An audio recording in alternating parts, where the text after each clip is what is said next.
அடுத்து அரை மணி நேரம் எப்படி போகுதுன்னே தெரிய போறதில்ல. குழந்தைகள் மிக பிரமாதமா பயிற்சி எடுத்து வந்திருக்காங்க. அனைவரும் அமைதி காக்கும்படி தாழ்மையுடன் கேட்டுக்கொள்கிறோம்.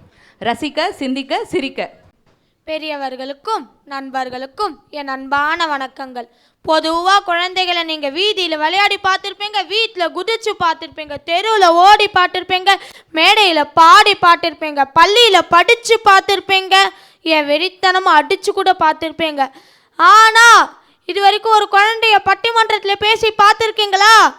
ஒரு குழந்தை இன்னொரு குழந்தை கூட சொற்போரல்ல ஈடுபட்டு பார்த்துருக்கீங்களா? பார்த்துருக்கீங்களா? நமது தமிழ் சங்க வரலாற்றில் முதல் முறையாக குழந்தைகள் நடத்தும் கலகலப்பான பட்டிமன்றம். இது வெறும் சாதாரண நிகழ்ச்சி இல்லைங்க. குழந்தைகளுக்கு தன்னோட தன்னம்பிக்கையையும் திறமையையும் வெளிப்படுத்த கிடைச்ச ஒரு பெரிய மேடை. இந்த வாய்ப்பை தந்த மகாகவி பாரதி தமிழ் சங்கத்திற்கு நம்ம எல்லாரும் ஒரு நன்றி சொல்லணும்ல. எல்லாரும் ஒரு கைத்தட்டல் கொடுங்க பார்ப்போம். சரி வாங்க, இப்போ நம்ம நிகழ்ச்சிக்குள்ளே போகலாம். நமது வள்ளுவர் பெருந்தகை திருவள்ளுவர் துப்பார்க்கு துப்பாய துப்பாக்கி துப்பார்க்கு துப்பாய தூவும் மழை அப்படின்னு சொன்னார். அப்படின்னா என்ன தெரியுமா? மழை எல்லாருக்கும் சந்தோஷத்தை கொடுக்கறதுன்னு அர்த்தம். ஆமாங்க, ஆனால் நம்மள மாதிரி குழந்தைகளுக்கு சந்தோஷத்தை கொடுக்கறது விளையாட்டு தான்.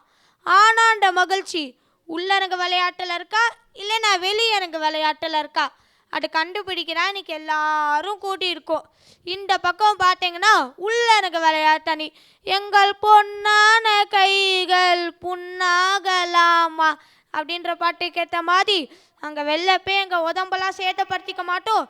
வீட்டுக்குள்ளேயே இருந்து கேரம் விளையாட்டுலையும் சதுரங்க விளையாட்டுலையும் எங்கள் மூளையை நல்லா தீர்த்திக்க போகிறோம்னு சொல்கிறாங்க.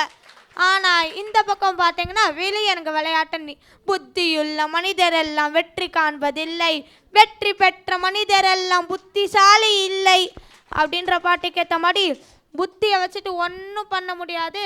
உங்களோட உடம்பை இரும்பாக்கிக்க மைதானத்துக்கு வாங்க, அதோட மகிழ்ச்சிக்கு ஈடுனையே இல்லை அப்படின்னு சவாலிடுறாங்க. வாங்க, இந்த ரெண்டு அணி என்னதான் பேசுறதுன்னு கேட்கலாமே. முதல்ல வெளியரங்க விளையாட்டணியை கூப்பிடுவோம். தமிழோட தொடக்கம் அகரம், திருக்குறளோட தொடக்கம் அகரம், நம்மளோட பட்டிமன்றத்தோட தொடக்கம் அகரன் தாங்க. அரங்கட்ட அசர வைக்க வர அகரனுக்கு ஒரு அசர்ற மாதிரி ஒரு கைத்தட்டல் கொடுங்க. வாங்க அகரன்.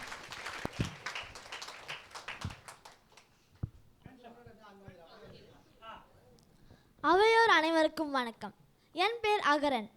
இன்று நான் பேசுவோம் தலைப்பு அதிக மகிழ்ச்சி தருவது வெளிப்புற விளையாட்டுகளே. ஐயா, நீங்களே சொல்லுங்க, நாங்கள் செவருக்குள் விளையாடும் விளையாட்டா அல்லது மைதானத்தின் ஓடி விளையாடும் விளையாட்டா, எது அதிகமாக மகிழ்ச்சி தருகிறது? என்னப்பா தீர்ப்பு இப்போவே கொடுக்க சொன்னால் எப்படி? பட்டிமன்ற புடியமோடு கொடுக்குறேன். இன்றைய காலத்து பசங்கிட்ட போய் வெளியே போய் விளையாடுப்பா என்ன சொன்னால், ஏன் வீட்டுக்குள்ளே வைஃபை ரேஞ்ச் கம்மியாக இருக்கான்னு கேட்குறாங்க. வீட்டுக்குள்ளேயே உட்காந்து செஸ்ஸிலோட விளையாடுவது மூளைக்கு நல்லது தான்.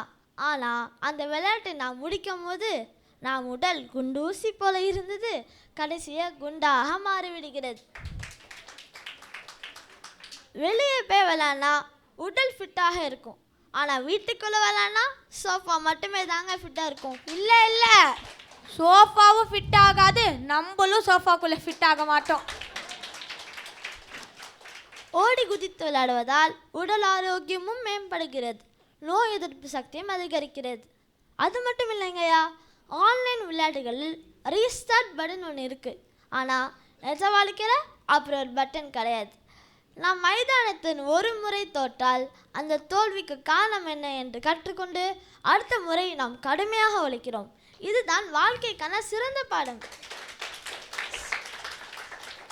சிறந்த வெளிக்காற்று, தூய நீர், இயற்கை சூழல் ஆகியவற்றில் விளையாடும் போது மன அழுத்தம் குறைகிறது. நண்பர்களுடன் கொஞ்ச நேரம் பேசினாலே மனம் லேசாகிறது. நீங்களே சொல்லுங்கய்யா, வெளிப்பே விளையாடுவதால் மன அழுத்தம் குறைகிறதா இல்லை வீட்டுக்குள் விளையாடுவதால் மன அழுத்தம் குறைகிறதா? நான் என்ன தப்பாக சொல்லுறது?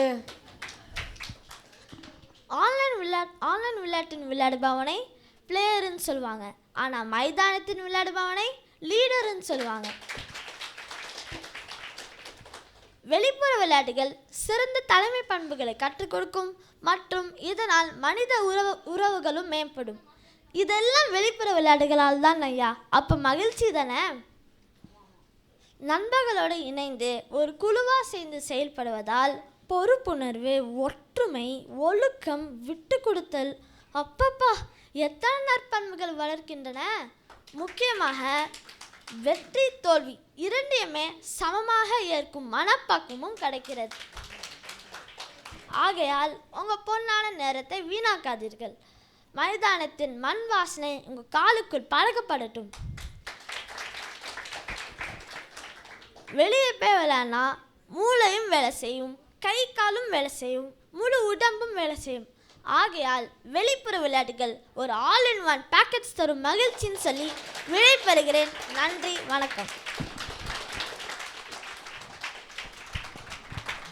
நம்ம பாரதியார் ஓடி விளையாடு பாப்பான்னு சொன்னார். ஆனால் நம்ம அகரன் ஓடி விளையாடினா பாடி ஃபிட் ஆகும்னு சொல்லி முதல் பந்திலேயே சிக்ஸர் அடிச்சிட்டாரு. இப்போ இது எதிரணி எப்படி சமாளிக்க போகிறாங்கன்ட்டே தெரில. இப்போ எதிரணிலேருந்து பேச வராங்களே, இவங்களை பற்றி சொல்லணுன்னா கொசு மாதிரி ஒரு சின்ன தலைப்பாக கொடுத்தா கூட அதை வச்சு யானை அளவுக்கு பெருசாக பேசிடுவாங்க. அப்படிப்பட்ட திறமை உள்ளவங்க நுணுக்கமான கருத்துக்களோடு பேசி நம்ம மனசில் இடம் படிக்க ஒரு நிவர்சனாக்கு ஒரு நிறைவான கைத்தட்டல் கொடுக்கவும். வாங்க நிவர்சனா. என் நெஞ்சில் குடியிருக்கும் அன்பு தமிழ் நெஞ்சங்கள் அனைவருக்கும் வணக்கம். ஐயா, எங்கள் அப்பா சொன்னாங்க வெளியேறுங்க விளையாட்டு தான் மகிழ்ச்சி தரும்னு. நானும் உங்களை மாதிரி தாங்க ஐயா, தந்தை சொல் மிக்க மந்திரம் இல்லைன்னு சிலம்பம் குச்சி எடுத்துக்கிட்டு வெயிலோடு விளையாடி வெயிலோடு உறவாடின்னு மகிழ்ச்சியாக போனேங்க ஐயா. ஆனால் திரும்பி வரும்போது எப்படி வந்தேன் தெரியுமா? வெயிலோடு விளையாடி ஆனேனே கருவாடு, இப்படி தாங்க ஐயா வந்தேன். வீட்டுக்கு வந்தா எங்கள் அம்மாவுக்கே நாடியும் தெரில. வெள்ளக்காக்கா மாதிரி போனேன் நான், அண்டங்காக்கா மாதிரி வந்தேங்கய்யா. இது வாங்கய்யா உண்மையான மகிழ்ச்சி. நடுவர் அவர்களே, எங்கள் எதிரணி சொன்னாங்க வெளியே போய் விளையாடினா உடம்பு ஃபிட் ஆகுதா, மனசு ஹிட் ஆகுதா. நம்பிடாதீங்க. ஏன்னா அவங்க கிரவுண்டுக்கு போனால் ஓடுறது 2 அடி, வாங்கிறது 4 அடி. வீட்டுக்கு போனால் அழுக்கு துணிக்கு அம்மா தருவாங்க பூசை அடி. ஐயா, கிரவுண்டில் ஓடினா கால் வலி மட்டும் தாங்க ஐயா மிச்சம். வீட்டில் செஸ் விளையாடினா ஸ்ட்ராட்டஜி வளரும், கேரம் விளையாடினா கை நிலைக்கும், டம்சரஸ் விளையாடினா பேச்சு திறனும் நடிப்பு திறனும் வளருங்க ஐயா. இது தானங்க ஐயா உண்மையான மைண்டு ஃபிட்டும் பாடி ஃபிட்டும். நடுவர் அவர்களே, சுத்தமான காற்று இயற்கை சூழலில் விளையாடினா மன அழுத்தம் குறையுதான். ஒத்துக்கிறோங்க ஐயா. அப்படி ஒரு இடம் வெளியே எங்கே இருக்குன்னு சொன்னால் நாங்களும் போய் விளையாடுவோம். ஒருவேளை கனவுல விளையாடி இருப்பாங்களோ. ஐயா, அகரன் சொன்னதிலே காமெடியான விஷயம், வெளியே போய் விளையாடினா நோய் எதிர்ப்பு சக்தி அதிகமாக தான். அப்படி பார்த்தா என்ன கடிச்ச கொசுக்குள்ள டெங்கு வந்திருக்கணும். நான்லாம் போய் 1 மாதம் ஹாஸ்பிட்டலில் இருந்தேன். இப்போ தெரியுதா நான் எதுக்கு உள்ளார்ங்க விளையாட்டு தான் மகிழ்ச்சி தரும்னு பேச வந்திருக்கேன்ட்டு. நடுவர் அவர்களே, ஞாயிற்றுக்கிழமானா குடும்பத்தோடு உட்காந்து தாயம் உருட்டுற சுகம் இருக்கே, ஆஹா. இங்கே யார் ஜெயிக்கிறாங்கன்றது முக்கியம் இல்லை, அப்பாவுக்கு ஒரு தாயம் வந்தா அம்மா அதை வெட்டுவாங்களே, அதை பார்க்குறதே மகிழ்ச்சி தான். ஐயா, எங்கள் எதிரணி ஒரு மேட்ச் அட்ட 5000 ரூபா செலவு பண்ணுறாங்க. கிரிக்கெட் கிட்டு 3000, பேட்மிண்டன் ராக்கெட்டு 1500, ஷூவுக்கு 2000, கிரவுண்டுக்கு ஃபீஸு, ட்ரிங்க்கு காசு, அப்புறம் ஸ்ட்ரீட் கிரிக்கெட் ஆடி கார் கண்ணாடி உடஞ்சா அதுக்கு வேறு கட்டுவாங்க ஐயா. நடுவர்களே, ஆனால் எங்களுக்கு ஒரு பாயும் 4 காயும் இருந்தால் போதுங்க ஐயா. சந்தோஷமாக யார் வம்புக்கும் போகாமல் வீட்டுக்குள்ளே விளையாடுவோங்க ஐயா. எங்களுக்கு ஒரு கொய்யா காயும் இருந்தால் போதும், சந்தோஷமாக குடிச்சிக்கிட்டே விளையாடுவோம். அப்போ தீர்ப்பு எங்கள் பக்கம் தானங்க ஐயா. காய் என்ன கனியே கொடுத்துடலாம் ஐயா. எங்கள் எதிரணி ஐயா, மழை பெஞ்சுதுன்னா எங்கள் எதிரணியோட சந்தோஷம் புஷ்ஷுன்னு போயிடும். ஆனால் நாங்கள் ரெயின் கோவேன்னு வீட்டுக்குள்ளே சந்தோஷமாக விளையாடுவோம். இந்த உண்மையை சொன்னால் எங்கெங்கய்யா அவங்க ஒத்துக்கிறாங்க?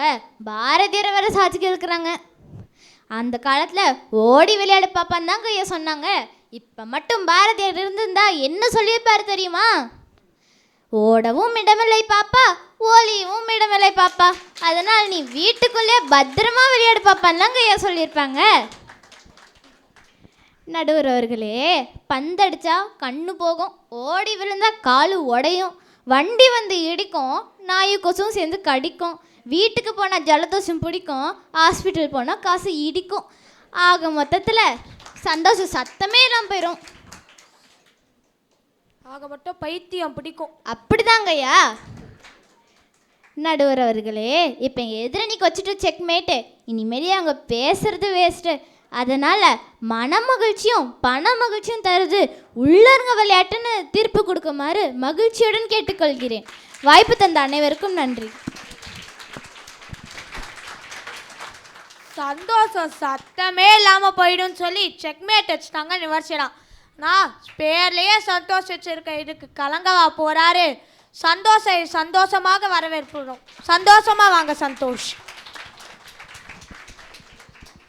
அனைவருக்கும் வணக்கம். நடுவரையா, எனக்கு ஒரு சந்தேகம். எதிரணியில் இருக்கும் தோழி நிவர்ஷ்னாவை நான் வெளியில தான் அதிகமாக பார்த்துருக்கேன். நியாயமா அவள் எங்கள் அணியில் வந்து பேசியிருக்கணும். வெயிலில் கருவாடானதுக்கெல்லாம் இப்படி கட்சி மாறிட்டியேம்மா. ஒருத்தனை எடுக்கலாம் கட்சி மாறுறான். ஆமாம், மழை வந்தால் வெளி விளையாட்டு விளையாட முடியாதுன்னு யார் சொன்னாங்க? நாங்கள் தான் மழையிலேயே கால்பந்து விளையாடுவோமே. ரெயின் கம்மன் பிளேன்னு மழையிலையும் சேத்துலேயும் விளையாடுவோம். மழை வந்தால் எங்களுக்கு free shower, free AC, free மட் பேக், ஆங்கிலத்தில் சொல்லுவாங்களே, எல்லாம் கிடைக்கும். மழையில் தலை நனைக்காதவங்களுக்கு தான் ஜலதோஷம் பிடிக்கும். ஆனால் எங்களுக்கு ஜாலி தோஷம் தானே பிடிக்கும். இப்போ குழந்தைங்களுக்கு பெரிய எதிரி யாருன்னு தெரியுமா நடுவரையா அவர்களே? தெரியும்பா, ஹோம்ஒர்க் தானே.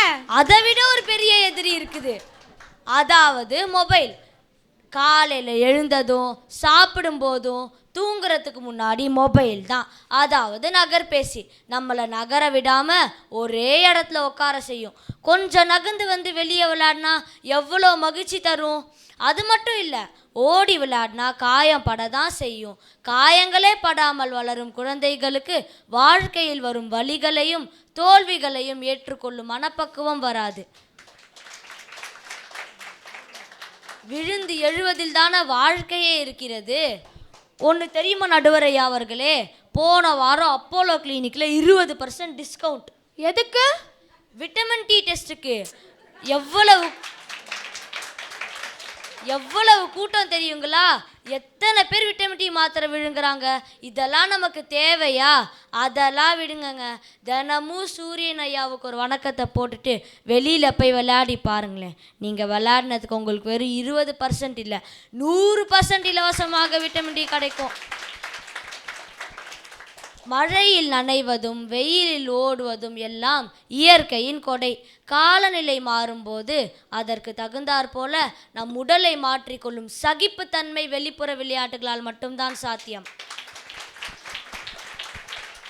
அப்புறம் எதிரணி சொன்னாங்க, ஒரு பாயும் 4 காயும் இருந்தால் போதும், யார் வம்பு தும்புக்கும் போக மாட்டோன்னு. அந்த 4 காயில் தான் மகாபாரத போரே மூண்டதுமா. வெளியில் அழகா வில்லு வித்தை காட்டிட்டு இருந்தவனை உள்ள வந்து தாயாடுன்னு சொல்லி மொத்த மகிழ்ச்சி கெடுத்துட்டாங்கங்க. ஆகவே நடுவர் அவர்களே, மைதானத்தில் விழுந்து அடிப்பட்ட முழங்கால் காயம் கூட சீக்கிரமாக ஆறிவிடும். ஆனால் வீட்டுக்குள் அடைந்த தனிமையின் காயம் அவ்வளவு சீக்கிரமாக ஆறாது.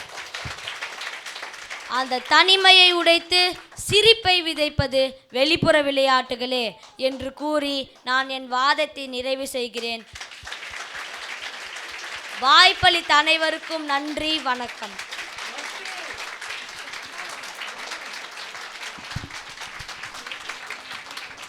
இவர் நமக்கு ஒரு புது வார்த்தை அறிமுகப்படுத்தியிருக்காரு, நகர்பேசி. அதுக்கு முதல்ல ஒரு பாராட்டுதல்.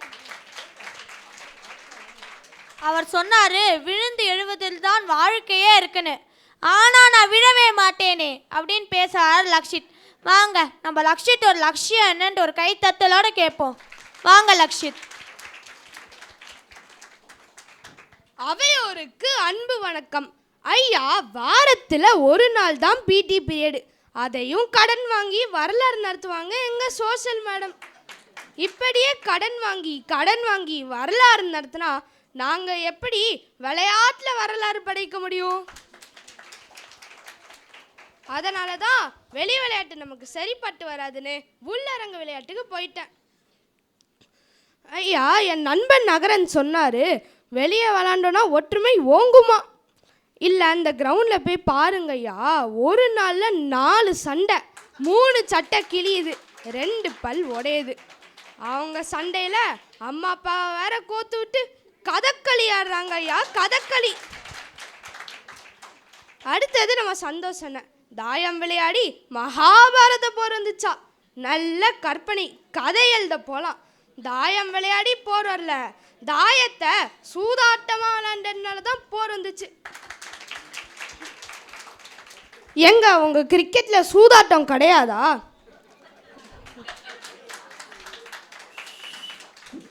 வெளியே வில்வித்தை விளாண்டவன் உள்ள தாயம் விளையாண்டு தோத்து விட்டானாம். ஆமா, உள்ளே தாயம் விளையாடி அறிவை கூர்மையாக்கின சகுனிக்கிட்ட வெளியே விளாண்ட வில்வித்தைக்காரன் எப்படியா ஜெயிப்பான்? அப்புறம் சொன்னாங்க, உள்ள விளாண்டோன்னா தனிமை அதிகரிக்குமா. இல்லை, அவங்க தாத்தா பாட்டி கூடலாம் வெயிலில் போயிட்டு கபடி கபடி கபடி கபடின்னு ஆட முடியுமா? ஆனால் அவங்க தாத்தா பாட்டி அம்மா அப்பா இவங்க எல்லாரும் சேர்ந்து விளையாடக்கூடிய ஒரே விளையாட்டு நம்ம உள்ளரங்க விளையாட்டு தாங்க. ஒரே ஒரு பந்து, இங்கே 11 பேர், அங்கே 11 பேர், அடிப்பட்டு மிதிப்பட்டு துன்பப்பட்டு, அப்பப்பப்பப்பா, ஒரே ஒரு பந்துக்காக அடிச்சுக்கிற கால் பந்து எங்க இருக்கும் இடத்திலிருந்து எடுத்து இல்லாத இடத்திற்கு பகிர்ந்து கொடுக்கணும்னு சொல்லி தந்த பல்லாங்குழி எங்க? ஐயா, கிரிக்கெட் பார்ப்பீங்களா? பார்ப்பேனே, ஏன் விளையாட கூட செய்வேன். இல்லை, பெர்னட்ஸான்னு ஒரு அறிஞர் சொல்கிறாரு, கிரிக்கெட் என்பது 11 முட்டாள்கள் விளையாடுவதை 11,000 முட்டாள்கள் பார்த்து நேரத்தை வீணாக்கும் விளையாட்டாகுமா. ஓ, இது பெர்னாக்ஷா சொன்னாரா? இத்தனை நாள் என் அம்மா சொன்னாங்கட்ல நான் நினைச்சேன். இப்போ சொல்லுங்க, நீங்க கிரிக்கெட் விளையாடுவீங்களா? கொஞ்சம் யோசிக்கணும்ப்பா. நீங்க புத்திசாலி நடுவர் அவர்களே. வாழ்க்கையில் ஏற்றம் இறக்கம் இரண்டும் இருக்கும், அதை உணர்த்துவது தாங்க பரமபதம்.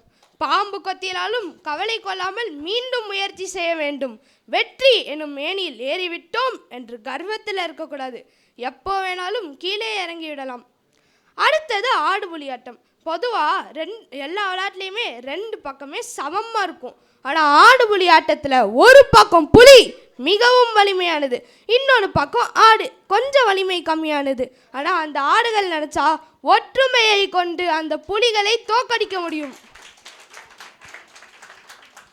முன்பெல்லாம் போர்க்கால நுட்பங்களை இந்த விளையாட்டை வச்சு தாங்க சொல்லி தந்தாங்க. கேட்கும் போதே எவ்வளோ மகிழ்ச்சியாக இருக்குது.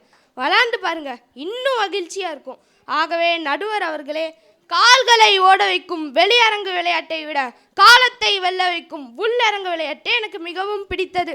உங்களுக்கும் பிடிக்கும்னு கூறி விடை பெறுகிறேன். நன்றி, வணக்கம்.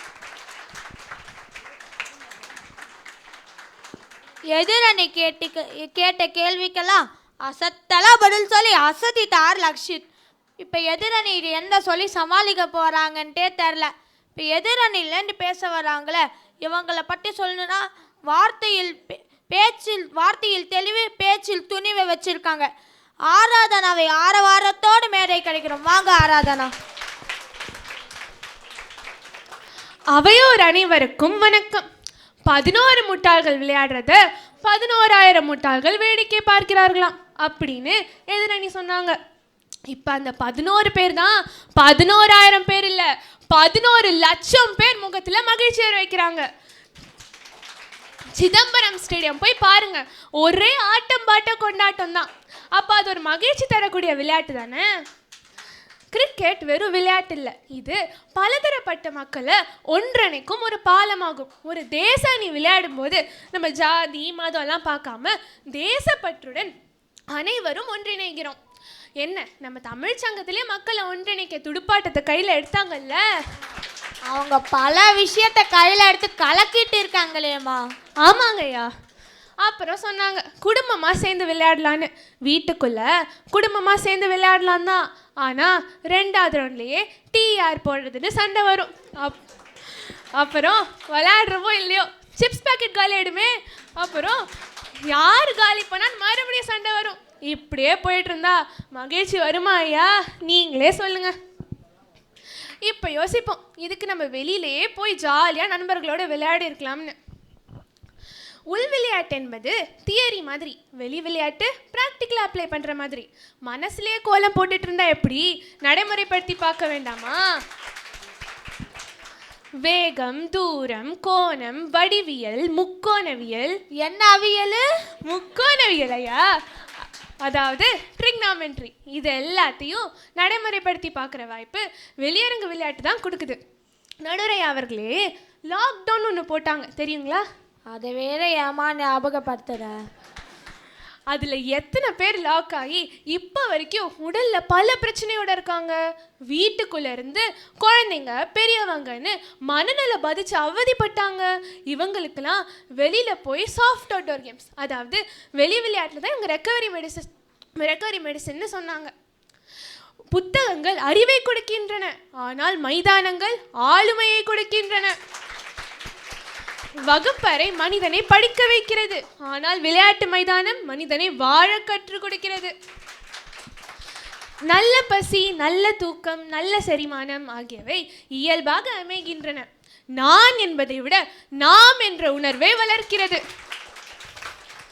வெறும் அறிவுரை கூறுவதை விட நண்பர்களோடு சேர்ந்து விளையாடுற அனுபவம் தானே மனதில் நிற்கும். சிலம்பம், கில்லி, கொக்கோ, பச்சை குதிரை போன்ற விளையாட்டுகள் நம் பாரம்பரியத்தையும் உடல் வலிமையையும் பாதுகாக்கின்றன. வெளி விளையாட்டுகள் பொழுதுபோக்கு மட்டும் இல்லைங்க, நம்மளோட பண்பாட்டின் தொடர்ச்சியாகும். இப்போ இருக்கிற குழந்தைங்களோட கையில் மொபைல் இருக்கக்கூடாது, அவங்க காலில் மண் இருக்கணும்னு பெரியவங்க சொல்கிறாங்க. வியர்வை சிந்தும் குழந்தை தான் நாளைக்கு வெற்றியை சிந்தும் மனிதனாவான். எனவே வெளியில் விளையாடுற குழந்தை மகிழ்ச்சியாக மட்டும் இல்லை, வாழ்க்கையும் வெல்லும். காடு நல்லா இருந்தால் தான் நாடு நல்லா இருக்கும். அதுபோல் நம்மளோட கால் நல்லா இருந்தால் தான் நம்மளும் நல்லா இருப்போம். எனவே நடுவரை அவர்களே, வெளியரங்கு விளையாட்டுகளே சிறந்தது என்று எங்கள் அணிக்கு வெற்றியை வழங்கி இந்த பட்டிமன்றத்தை நிறைவு செய்யுமாறு அன்புடன் கேட்டுக்கொள்கிறேன். நன்றி, வணக்கம். அவங்க சொன்னாங்க, நானுன்னு சொல்கிற விளையாட்டுடன் நாமுன்னு சொல்கிற விளையாட்டிடு மட்டும் இன்னைக்கு வேர்வையை சென்ற குழந்தை, நாளைக்கு வெற்றியை சென்ற மனுஷன் சொல்லி அசத்தித்தாங்க ஆராதனா. எதிரணிலேந்து ஐயா கிட்டேந்து பாராட்டு வாங்கிய சாதனா இதுக்கு என்ன சொல்லி சாதனை படிக்கிறாங்கன்னு கேட்கலாமா? வாங்க சாதனா, ஒரு கைத்தட்டலோடு வரவேற்போம். அனைவருக்கும் வணக்கம். எல்லாரும் சொல்கிறபடி வெளியரங்க விளையாட்டுகள் என்னவோ உடல் வலுவை உறுதியாக்கும் என்பது ஒத்துக்க வேண்டிய விஷயந்தான். ஆனால் இன்னைக்கு இருக்கிற சூழலில் மன அழுத்தம் குறைந்தாலே உடல் தானாக வலுவடைந்து மகிழ்ச்சியை உருவாக்கும். அப்படிப்பட்ட உணர்வை கொடுப்பது உள்ளரங்க விளையாட்டு தாங்க. நடுவரை அவர்களே, என் தம்பி லக்ஷித்தாவது கிரிக்கெட் விளையாடுறது 11 முட்டாள்கள்னு சொன்னான். ஆனால் எதிரணியிலேருந்து தோழி ஆராதனா சொன்னாங்க, சீச்சி அது 11 முட்டாள்கள் இல்லை, பல லட்சம் முட்டாள்கள்னு சொன்னாங்க. சிதம்பரம் ஸ்டேடியத்தில் கிரிக்கெட் விளையாடுறத பார்க்குறதுக்கு அவங்களுக்கு கொண்டாட்டமாக இருக்காமா. சின்ன சுவாமி ஸ்டேடியத்தில் அதே கொண்டாட்டம் தான் 11 பேரோட உயிரை பறிச்சிருக்கு, பல பேரை காயப்படுத்திருக்கு. இது கொண்டாட்டமா இல்லை திண்டாட்டமானு அவங்க தான் சொல்லணும். உள்ளரங்க விளையாட்டில் டிஆர் போடுறது, சிப்ஸு பேக்கெட் காலி ஆயிடுச்சுன்னு சண்டையெல்லாம் வருமா. ஸ்விக்கியில் ஆர்டர் போட்டு 5 நிமிஷத்தில் வரப்போகுது. ஸ்விக்கி ஜொமேட்டோ கூடவா தெரியாது? ஸ்விக்கிடாமா இப்போ பல பேர் வீட்டில் சோறு போடுறதே. ஆமாம் ஆமாம் நடுவர் அவர்களே, எந்த காலத்தில் இருக்கீங்க நீங்களாம்? அப்புறம் சொன்னாங்க, கொரோனாவில் வெளியில் போய் விளையாட முடியாமல் வீட்டிலே இருந்து மன அழுத்தத்துக்கு ஆளாயிட்டோமா. ஆனால் கொரோனாவில் தான் குடும்பமாக விளையாடி மகிழ்ச்சியாக காலத்தை கழித்தோம். இந்த உள்ளரங்க விளையாட்டுக்கு பார்த்தீங்கன்னா வயது வரம்பே கிடையாதுங்க. எல்லா வயதினரும் ஒரே விளையாட்டை விளையாடி மகிழலாம். என் ஊரில் விளையாடுற ராஜாராணி கூட உள்ளரங்க விளையாட்டு தாங்க. அதில் என் 3 வயசு மாமா பையன் ஒரு சீட்டை எடுத்து நான் தான் திருடன் யார் போலீஸ்னு கேட்பான் பாருங்க. அதை பார்த்து நாங்களாம் கலகலன்னு சிரிப்போம். அதை விட மகிழ்ச்சி என்னங்க வேணும்? பனிப்பிரதேச நாடுகள் தான் வெளியரங்க விளையாட்டு தான் மகிழ்ச்சியை தரும்னா பனிப்பிரதேச நாடுகளில் இருக்கிற குழந்தைகள் எல்லாம் மகிழ்ச்சியாகவே இருக்கிறது இல்லையா? இன்னும் பார்த்தோன்னா கனடா, அமெரிக்காலலாம் இருக்கிற பல மாகாணங்கள் எல்லாம் 9 மாதமும் பனிப்பொழிவாக தான் இருக்கும். அங்கே அவங்களுக்கு மகிழ்ச்சியை தருவது உள்ளரங்க விளையாட்டு தான். இங்கே பல பேருக்கு கணினிலையும் தொலைக்காட்சியிலையும் விளையாடுறது தான் உள்ளரங்க விளையாட்டுன்னு நினச்சிட்ருக்காங்க. அதை முற்றிலுமாய் தவிர்க்கணும். இது மட்டும் இல்லாமல் சதுரங்கம் என்கிற செஸ்ஸு, யூனோ கார்ட்ஸ், மேசைப்பந்துன்னு எவ்வளவோ விளையாட்டுகள் இருக்குது. ஸ்னோ பவுலிங்கிற ஒரு விளையாட்டு, இது குளிர் மற்றும் மழைக்காலத்தில் உள்ளரங்கத்திலேயே விளையாடுறதுக்காக கண்டுபிடிச்ச ஒரு விளையாட்டு. ஆனால் இது மகிழ்ச்சியை தராமலையா எல்லா நாடுகளிலும் எல்லா இடங்களிலும் இதை விளையாடுறாங்க. பனிப்பிரதேச நாடுகளில் மட்டும் இல்லாமல் சூரிய ஒளி அதிகமாக இருக்கிற ஐக்கிய அரேபிய நாடுகளிலும் உள்ளரங்க விளையாட்டுகள் தான் சாத்தியம். என்னதான் நம்ம நாட்டில் வெளியரங்க விளையாட்டுக்கு முக்கியத்துவம் கொடுத்தாலும் சதுரங்கத்தில் அதிக கிராண்ட் மாஸ்டர்களை கொண்ட நாடு நம்ம இந்தியா தாங்க. அதிலும் இருவர் எனது பள்ளி என்பது எனக்கு மிகவும் பெருமையாக இருக்கிறது.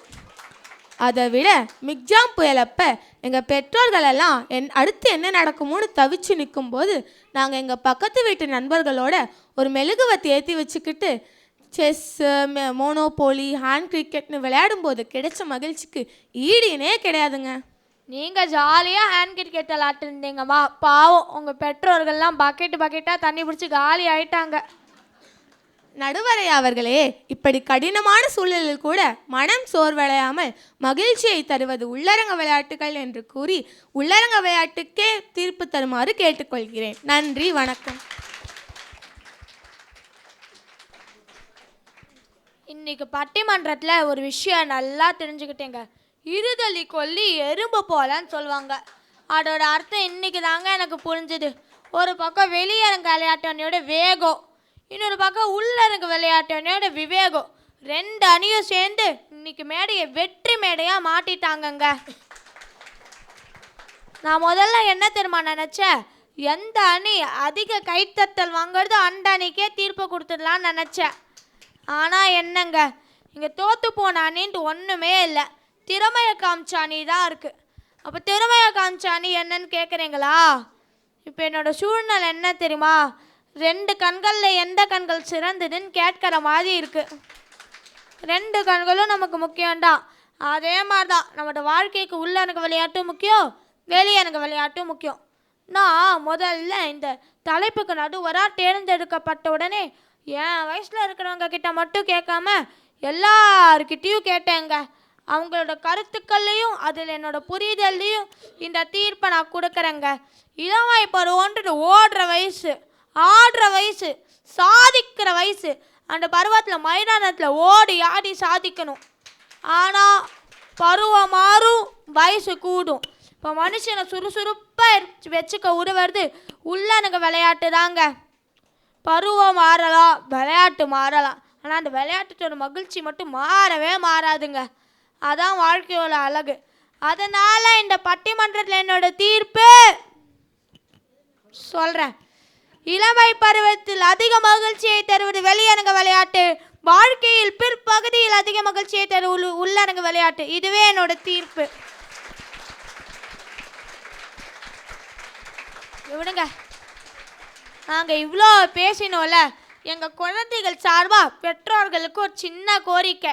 உள்ளரங்க விளையாட்டோ வெளியரங்க விளையாட்டோ எங்களை விளையாட விடுங்க, அது போடும். வாய்ப்பிற்கு நன்றி, வணக்கம்.